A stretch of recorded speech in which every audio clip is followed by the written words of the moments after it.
भगवान बनना है, भगवान के बाजू में बैठना, भगवान बनने की कला को आत्मसात करना, भगवान बनने की हैसियत को लाना है। अपना अरहंत भक्ति पर मंगलाचरण है कि तीर्थंकर बनना है तो अरहंत भगवंतों के गुणों के प्रति अनुराग हो, तीर्थंकर बनना है तो अरहंत भगवंतों के गुणों का स्मरण हो, तीर्थंकर बनना है तो अरहंत भगवंतों के गुणों का चिंतन हो, तीर्थंकर बनना है तो अरहंत भगवंतों के गुणों को पाने का प्रयत्न हो, तीर्थंकर बनना है तो अरहंत भगवंतों के नाम के जपने का जुनून हो, तीर्थंकर बनना है तो अरहंत भगवंतों के दर्शन की भूख हो, तीर्थंकर बनना है तो अरहंत भगवंतों के गाते बजाते भक्ति हो, और तीर्थंकर बनना है तो अरहंत भगवंतों के पूर्वक अर्चना हो।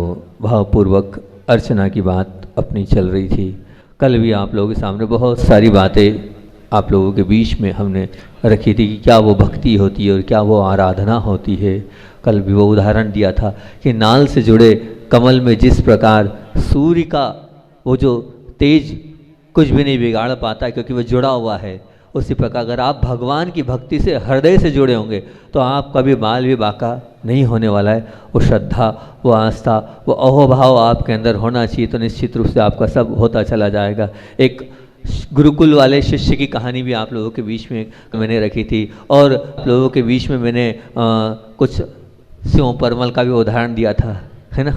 वो भी बताया था कि स्यों परमल में अगर नमक मिल जाए, चटनी मिल जाए तो वो स्वादिष्ट हो जाते हैं। बस उसी प्रकार से अगर आपने वचन और काय तो लगा ही रहेगी, क्योंकि यहाँ बैठे हो तो वचन से भक्ति भी कर रहे हो और काय भी आपकी यहाँ है, बस मन और लग जाएगा तो वो जो धर्म आराधना बड़ी टेस्टी और स्वादिष्ट बन जाएगी। उसको टेस्टी और स्वादिष्ट बना दो आप।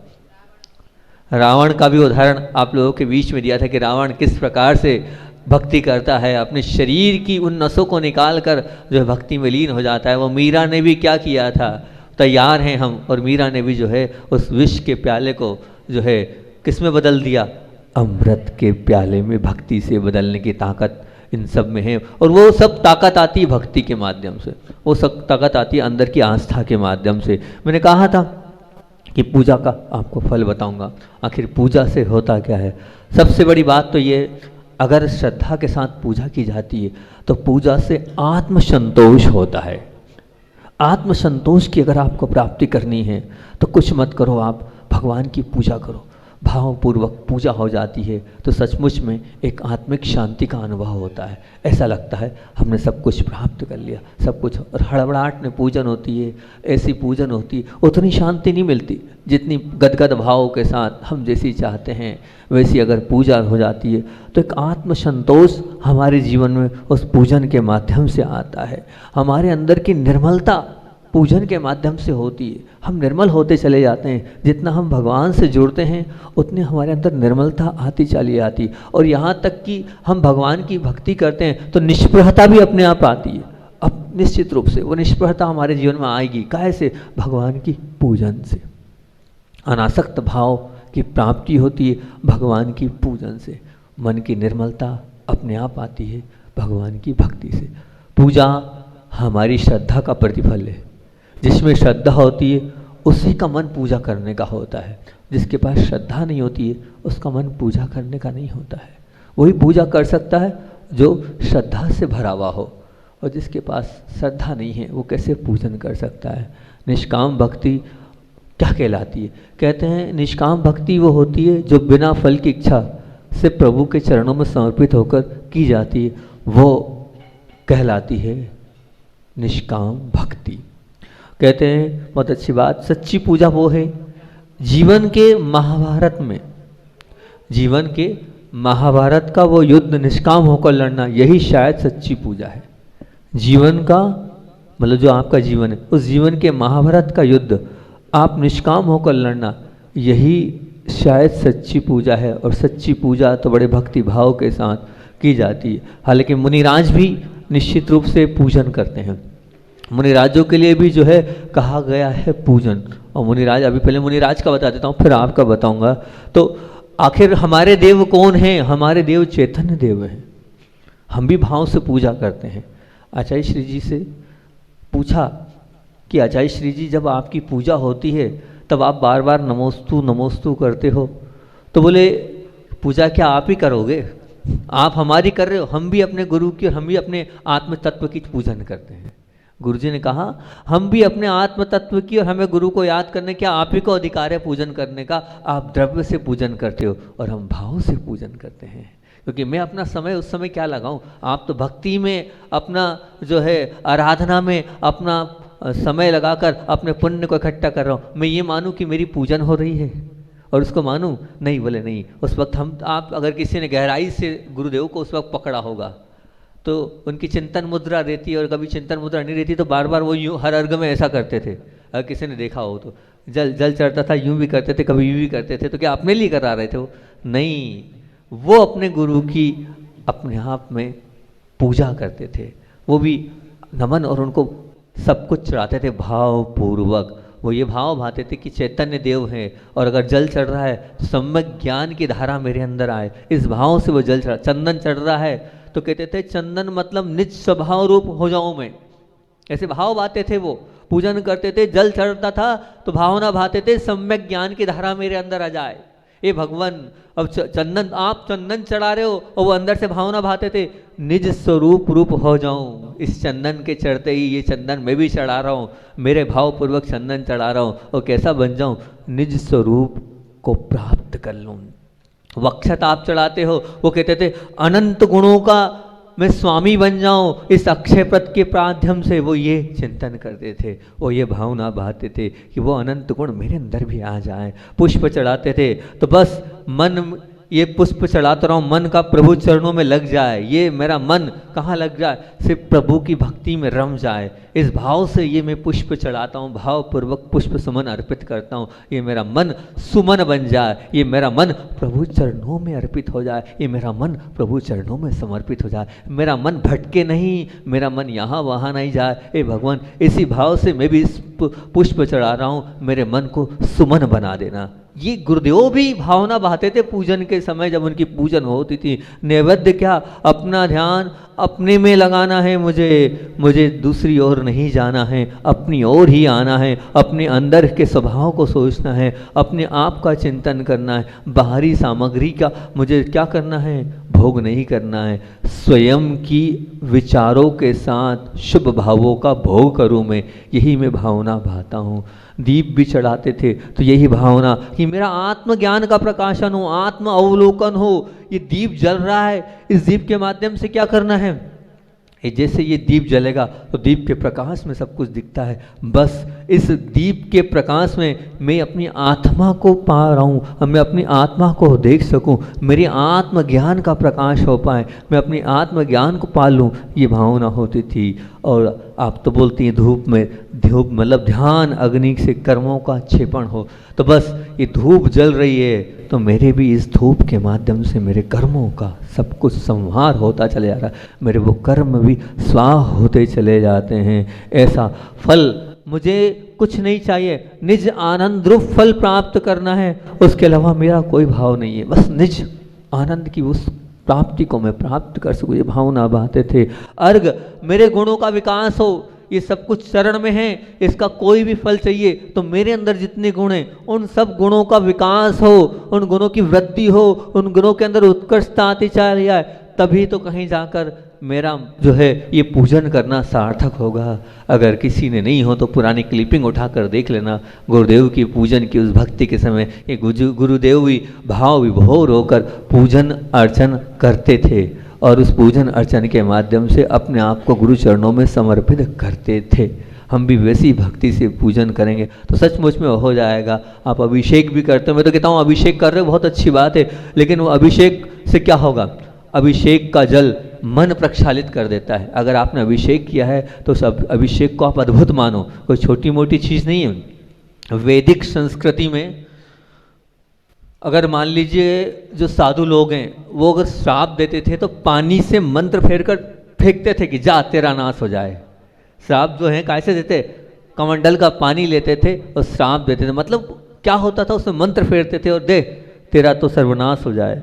तो ये मतलब पानी को आप मंत्रों के साथ जब अभिमंत्रित करते हैं तो निश्चित मान के चलना वो जो जल है वो क्या बन जाता है, गंधोदक प्रभु के चरणों के बाद वो जल ना रहकर, क्योंकि आपने मंत्र डाले, और मंत्र भी मैं इसको बहुत ज़्यादा पसंद करता हूँ।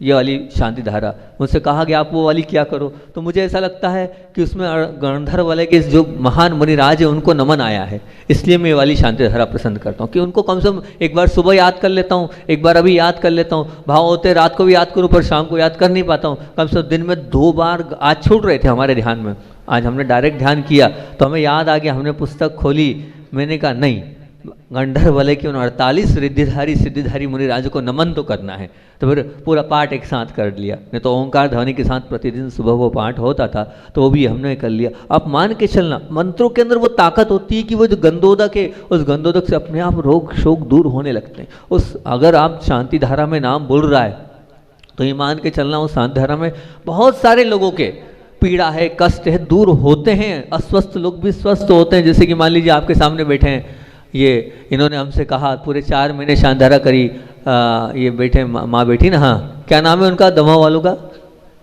संध्या जी दमोह, उनका प्रतिदिन नाम लिया, प्रतिदिन शांति धारा के लिए उनको किया। वो पूरे 4 महीने में वेंटिलेटर वाली स्थिति थी, डॉक्टर ने कह दिया था नहीं बच पाना मुश्किल है। आपके सामने बैठे हैं वो, और अब ये नामुमकिन वाली बात है। हमने कहा कुछ नहीं होगा, चिंता नहीं करो, अपन यहाँ से भक्ति करेंगे, प्रतिदिन अपन उनके लिए अच्छी भावनाएं प्रेषित करेंगे। रोज़ नाम लिया, वो आज खड़े हो गए, दमोह पहुँच गए, अच्छे से सब कुछ हो गया। ऐसे ही पूज्य मुनिवर संदान सागर जी महाराज अभी बोल रहे थे बहुत स्थिति खराब है। मैंने कहा निश्चित रहो, हम अपने हिसाब से भावनाओं को तो प्रेषित करेंगे और प्रतिदिन उनका शांति धारा में नाम लेंगे, वो ठीक होंगे, निश्चित ठीक होंगे।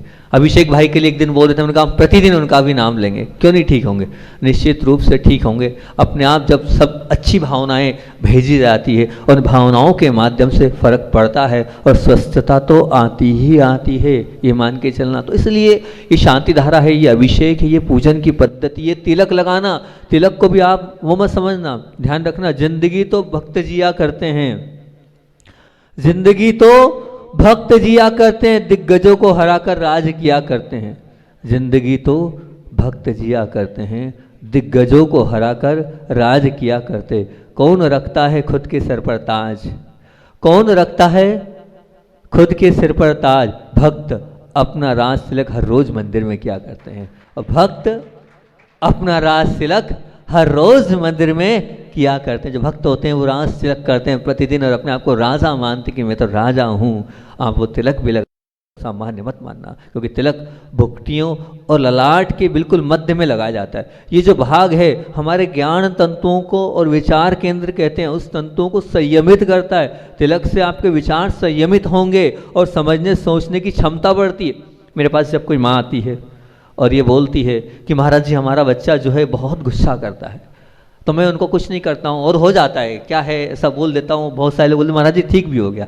मैं इतना ही कहता हूँ, बस एक काम करना, चंदन जो है उसको घीसना और नमोकार मंत्र पढ़ते पढ़ते घीसना, और नमोकार मंत्र पढ़ते पढ़ते आप तो दोनों बाहों के मध्य में लगा देना, अच्छी भावना के साथ, सब ठीक हो जाएगा।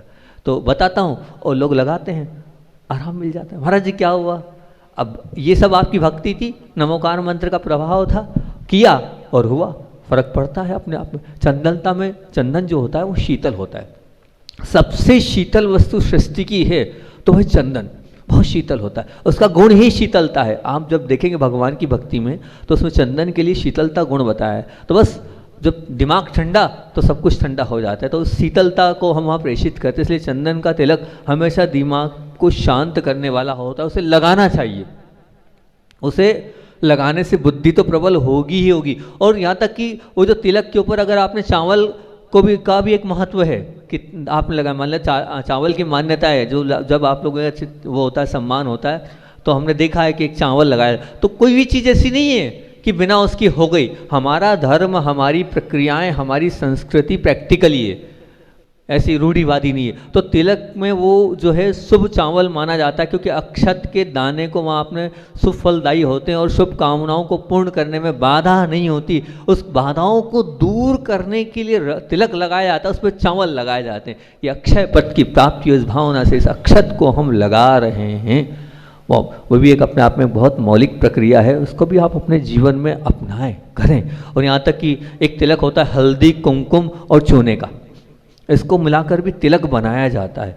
ये तिलक भी लगाएं, क्या होता है इससे, हल्दी, कुमकुम और चूने, इन तीनों को मिलाएं आप और मस्तिष्क की ऊर्जा इससे मिलती है। जिनका च्योपसम कमजोर है, जिनका मन नहीं लगता है, जो चंचलता तो ठीक हैगी, लेकिन कहना चाहिए कि डिप्रेशन वाले पेशेंट्स हैं, जिनको लगता है कि ये बार बार अवसाद में आ जाते हैं, बार बार छोटी छोटी बातों को लेकर अपने आप को हतोत्साहित कर लेते हैं, उन लोगों के लिए रामबाण है। हल्दी, कुमकुम और चूना, इन तीनों को मिलाइए और फिर उसके बाद एक अलग ही मिलेगा और फिर उसको आप दोनों बोहों के मध्य में लगाइए। अल्टीमेट, मेरे शब्दों में, मेरी भाषा में मैं कहूँ, अच्छे रिजल्ट मिलेंगे इससे आपको। और वास्तविकता में ये, और आप खुद देखें ना, महिलाएं कुमकुम का टीका और मांग भरती हैं। हमारे यहाँ की परंपरा है, हमारे यहाँ की संस्कृति है, हमारे यहाँ के वैदिक धर्म में भी उसको मान्यता दी है, जैन परंपरा में भी उसको मान्यता दी है। और यहाँ तक कि जो माताएं बहनें सभी कुमकुम का ही क्यों टीका लगाती हैं, कुमकुम से ही मांग क्यों भरते हैं। कुमकुम में वो पावर है, वो ऊर्जा है, तो वो जहाँ जाकर लगती है वहाँ की पूरी वर्गणाओं को वो पावरफुल बना देती है। तो ये कुमकुम अपने आप में छोटी मोटी चीज़ नहीं है, वो एक पेड़ से निकला हुआ एक पदार्थ है और शुद्ध पदार्थ है, मतलब वो एक शुद्ध पदार्थ माना जाता है। तो इसलिए आप उसको भी लगाना चाहिए, करना चाहिए आपको। वो करेंगे तो बहुत अच्छी बात होगी। तो टीका भी अपने आप में महत्व है, अभिषेक का भी अपने आप में महत्व है। जिस प्रकार हम तो उस दिन भी कहा, अभी भी कह रहे हैं कि आप पूजन करते हैं, जैसे माता पिता की सेवा स्वयं की जाती है ना, करती हैं। बच्चों की, पत्नी की भी आप स्वयं सेवा करते हैं, उसी प्रकार भगवान की पूजा भी स्वयं करना चाहिए। नौकर चाकर रखकर, पुजारी रखकर भगवान की पूजा नहीं होती है, ना करना चाहिए। पूजा भी हमें अपने स्वयं से करना चाहिए और बहुत बिल्कुल अहोभाव के साथ और अच्छे से सुंदरता से पूजन करें, तब मन लगता है। जब द्रव्य सामग्री अच्छी होती है तो जो दूसरा देखता है उसका भी भाव गदगद हो जाता है, उसका भी मन करने लगता है मैं भी पूजन कर लूँ, क्यों मैं पूजन छोड़ूं उसको देखकर। और एक और बात याद आ गई तो बोल देता हूँ कि पूजन करते वक्त इस बात का अवश्य ध्यान रखें, परिधान का। जितने अच्छे वस्त्र होंगे उतना मन आपका प्रशस्त होगा।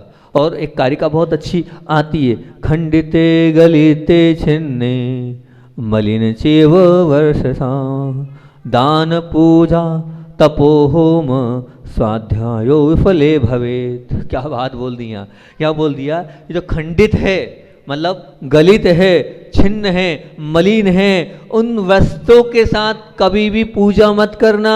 खंडित मतलब सोच रहे, समझ रहे ना आप, खंडित से मतलब कटे फटे हुए, गलित मतलब गल रहे हैं, और छिन्न मतलब कहीं से जो है छेद हो रहे हैं, मलिन मतलब गंदे कपड़ों के साथ भगवान की पूजा मत करना। दान पूजा तपो होमम स्वाध्याय विफले भवेत, मतलब दान भी कर रहे हो, आहार दान भी कर रहे हो, कोई मतलब नहीं, वस्त्र तो मलिन है, पूजा भी कर रहे हो, है ना, तप भी कर रहे हो, मान लो होम आदि भी अगर कहीं कर रहे हो, स्पष्ट कहा है। और यहाँ तक कि उन्होंने तो इतना बताया कि स्वाध्याय के अंदर भी अगर आप शुद्ध वस्त्र को लेकर करेंगे, शुद्ध से एकदम 16 मत करने तो स्वाध्याय छोड़ दोगे, मेरा वस्त्र खराब है स्वाध्याय नहीं करूँ, एकांत मत पकड़ लेना। स्वाध्याय से तात्पर्य ये कि कम से कम लेट के कपड़े ना हो, मतलब आप जो है दीर्घ शंका वाले कपड़े ना हो, वो वाले कपड़े से कम स्वाध्याय ना हो, इतना आप ध्यान रखें तो वो ज़्यादा अच्छा रहता है। उससे हमारी माँ जिनवाणी की भी विनय बनी रहती हैगी। और मान लीजिए उसमें भी अगर लगता है तो क्या करें, आप पढ़ो मत, आप बैठ के सुनने के अधिकारी हो। आपने तो क्या है कि बात का बतंगड़ बन जाता है, अरे वो तो महाराज जी ने प्रवचन में कहा था, नहीं, आप माँ जिनवाणी को छू मत, लेकिन बैठकर सुनने के अधिकारी तो हो। ऐसा नहीं कि आप इतना पवित्र हो गए कि अब उस कपड़ों से आप माँ जिनवाणी सुन भी नहीं सकते, प्रवचन भी नहीं सुन सकते, बिल्कुल नहीं। आप घर पर स्वाध्याय चल रहा है, आप सुन सकते हो, आप बैठ सकते हो। तो इस प्रकार से आपको इसका भी ध्यान रखना है, निश्चित रूप से ध्यान रखना है। इससे बहुत मन प्रशस्त होता है। ध्यान रखना, जो मनुष्य मतलब वो मनुष्य नहीं जो भोजन तो बड़े अच्छे से सजा धजा कर करता है, पर बाकी भगवान की पूजन की थाली नहीं सजाता है। नहीं, बिल्कुल सजी धजी थाली के साथ आप पूजन करोगे तो निश्चित मन लगेगा। बिल्कुल, वो जैन मंदिर यही कहते थे, पूजा एक नाटक है, इस थाली से उस थाली में रखना मात्र नाटक है। लेकिन उसी को अगर आपने बहुत भावपूर्वक कर दिया, श्रद्धा और आस्था के साथ कर दिया, तो वो नाटक जो है आपके जीवन के अटकन को समाप्त कर देगा। पर क्या वो भक्ति, क्या वो श्रद्धा, वो क्या आस्था, क्या वो अहोभाव, वो आदर भाव हमारे अंदर है कि नहीं, होगा तभी तो कर्मों की निर्जरा होगी, नहीं तो नहीं होने वाला है, ये निश्चित मान के चलना। कहते हैं जिन स्मरण मात्रेण शोक क्लेश भयादिकम और शाकिनी गुरु रोग आदि दरिद्रम च विनिश्यति। मतलब जब जिनेंद्र भगवान का स्मरण आप करोगे तो स्मरण से, उनकी मात्र स्मरण करने से क्या होगा, चिंता है, कलह है, भयादि है, शोक आदि है, ग्रह आदि है, रोग आदि सब शांत हो जाते हैं, समाप्त हो जाते हैं। आप उसको मानो, आप छोटी मोटी क्रिया नहीं करो, बस अपने अंदर से अहभाव लाओ कि सब समाप्त होगा, तब समाप्त होगा। विघ्ना प्रणय शांति भयम च जान तुम न दुष्ट देनम ना परिलंघयंती। कहाँ है कि जिनेंद्र देव के गुणों का कीर्तन करने से सब विघ्न नाश को प्राप्त हो जाते हैं, भय नहीं होता है, दुष्ट बाधाएं आक्रमण सब समाप्त हो जाती है। ये मान के चलना आप करो, लेकिन अंदर से मन पूर्वक करो, तभी सब कुछ होता है। तपस्वी जो हैं, गुरु हैं, उन प्रतिमाओं की पूजा करने से और उनकी अंदर हम उतरते चले जाएंगे तो निश्चित हमारे जीवन में उत्कृष्टता आती चले जाएगी। कहा भी एक और कारिका हैगी कि जब चिंतो तब सहस फल, जब चिंतो तब सहस फल, लखा फल गमणीय, लखा फल गमणीय, कोड़ा कोड़ी अनंत फल जब जिनवर दिठेय। कहते हैं कि जब चिंतन होता है तो लख फल की प्राप्ति होती हैगी, किससे, प्रभु के चिंतन और मंथन से। आपको बताएं, अगर श्रद्धा हो और आस्था हो, आज देवेंद्र जी के लिए बात याद आ गई। आप बड़े मुश्किल से और बड़े दिनों से हम लगे थे कि ये ले ले, अपना कल्याण कर ले, अंत समय चल रहा है, और अंत समय में भी अगर ये संभलेंगे नहीं तो कब संभलेंगे।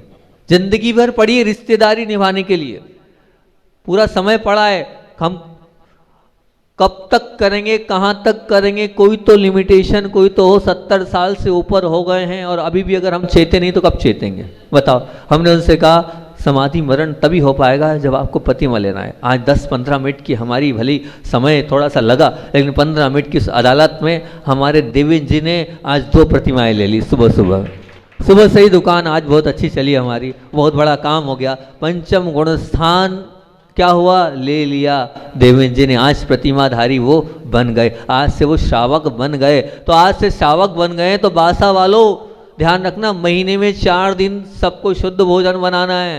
जब शुद्ध भोजन बनाना है तो प्रतिमाधारी लोगों को निवेदन करके आप बुला सकते हो। देवेंद्र जी आपके प्रतिमाधारी पंचम गुण स्थानवर्ती श्रावक बन गए, अहोभाव के साथ बुलाना। आप बुलाओगे तो पुण्य कमाओगे, बुलाओगे तो क्या होगा, उनके लिए जो बुलाकर आप अपने लिए क्या कर लोगे, बहुत अपने जीवन को अच्छा बनाने के लिए, सुख प्राप्ति के लिए आपका वो कदम होगा। तो सबको बता दिया हमने, सभी लोग उनके सीख कर प्रतिमा ले। मैं बता रहा हूँ, आज वो बोल रहे थे पानी पानी पानी पानी, तो पानी की बात बता रहा हूँ, याद आ गई तो वो छोड़ूंगा नहीं उस बात को।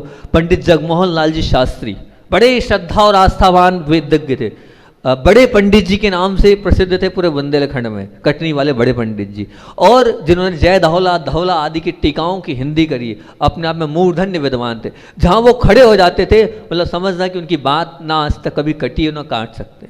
कारण क्या था, माँ जिनवाणी का प्रबल स्वाध्याय था, अंदर से जिनवाणी के प्रति अहोभाव और आदर भाव कूट कूट के भरा हुआ था, और ज्ञान के चक्षु ऐसे थे कि बिल्कुल विवेक के साथ हर कार्य करते थे। नियम लिया, कटनी से शिखर जी बैलगाड़ी से गए यात्रा के लिए, और जब बैलगाड़ी से पूरे बिल्कुल लाओ लश्कर के साथ पूरे लोगों के साथ, उस समय से गाड़ियां ज़्यादा नहीं हुआ करती थी, तो वो पूरे उसके साथ सब लोग गए।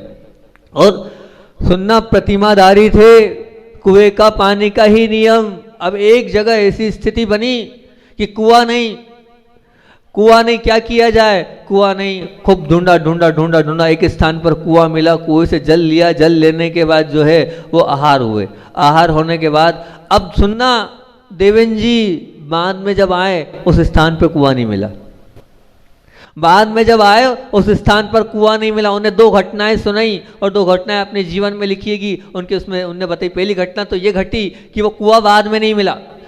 देव दर्शन का ही नियम था, प्रतिमाधारी थे तो रास्ते में जब मिलता था, जहाँ मिलता था। एक दिन बहुत लंबा समय हो गया, देव दर्शन नहीं मिला, अब क्या करना है, आज आहार नहीं हो पाएंगे। एक पेड़ के नीचे प्रतिमाएं मिली, उन प्रतिमाओं के दर्शन किए। दर्शन के बाद उन्होंने भोजन किए, भोजन करने के बाद उन्होंने क्या सोचा, ये प्रतिमाएं पेड़ के नीचे हैं, इन प्रतिमाओं को जो है हम कुछ ना कुछ संरक्षण संवर्धन का विचार करेंगे और लेके जाएंगे, कहीं ना कहीं इनका कुछ करेंगे। बाद में जब उनको ढूंढा गया, देखा गया, बुलवाया गया, ना पेड़ ना प्रतिमा, ना पेड़ ना प्रतिमा। ये अभी 50 साल 60-70 साल पुरानी बात है, ज़्यादा पुरानी बात नहीं है। अभी अभी की बात बता रहा हूँ, 60-70 साल पुरानी बात बता रहा हूँ, जिसके अंदर अगर श्रद्धा होती, देवता लोग सहयोग करने आते हैं। चिंता नहीं करना, देवता लोग ऊपर से आएंगे और आपकी प्रतिमाओं को पलवाएंगे।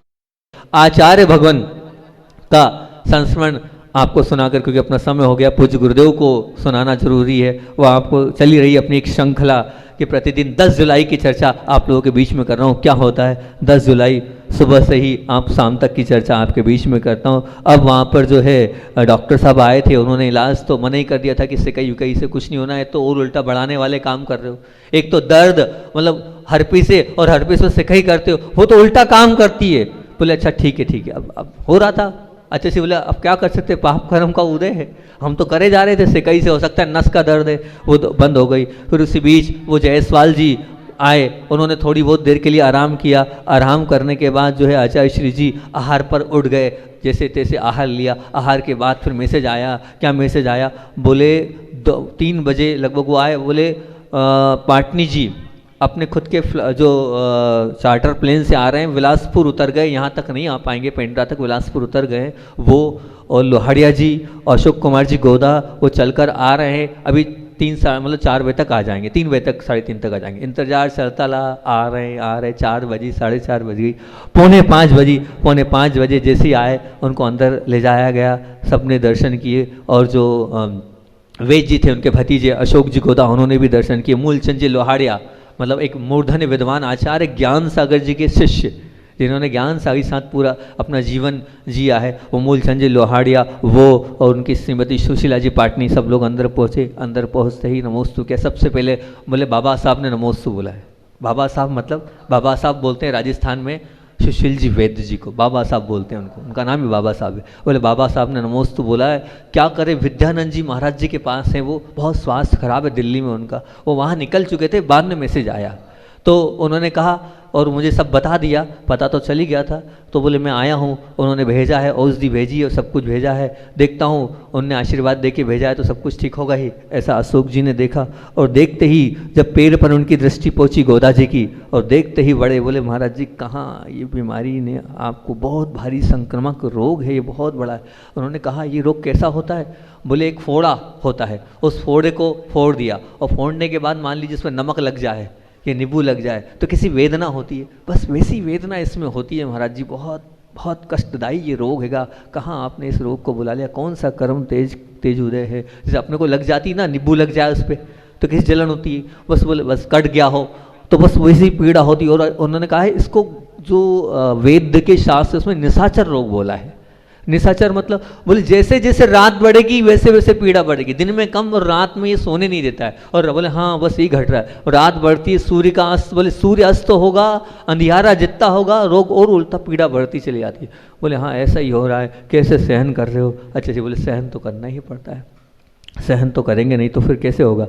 बोले अशोक जी कि शावक, सामान्य शावक को होता तो वो शांत नहीं बैठता, लेकिन आप तो बिल्कुल शांत, बिल्कुल एकदम शांत इसी प्रकार से बैठे हो, कुछ भी समता से सब सहन कर ले, धन्य हो आप, धन्य हो। अशोक जी जो है वो बड़े गदगद हो गए। तो उन्होंने इतना ही कहा कि पैर में ऐसा लगता है जैसे आग जल रही हो, पैर में ऐसा लगता है जैसे आग जल रही हो अंदर ही अंदर, लेकिन फिर भी सहन करता रहता हूँ समता से, होगा आज नहीं तो कल, एक कर्म का तेज उदय है, अपने आप कम होता चला जाएगा। फिर उन्होंने कुछ उपचार किए, उपचार से जो इतने दिन से नींद नहीं आई थी, थोड़ी बहुत नींद भी पूज्य गुरुदेव को आई। अब 11 जुलाई को क्या होता है उसकी अपन बाद में चर्चा करेंगे। बोधि समाधि परिणाम शुद्धि शात्मोपलब्धि शिवशोक की सिद्धि चिंता मणि चिंतित वसदाने त्वं वंदमानस्य ममास्तु।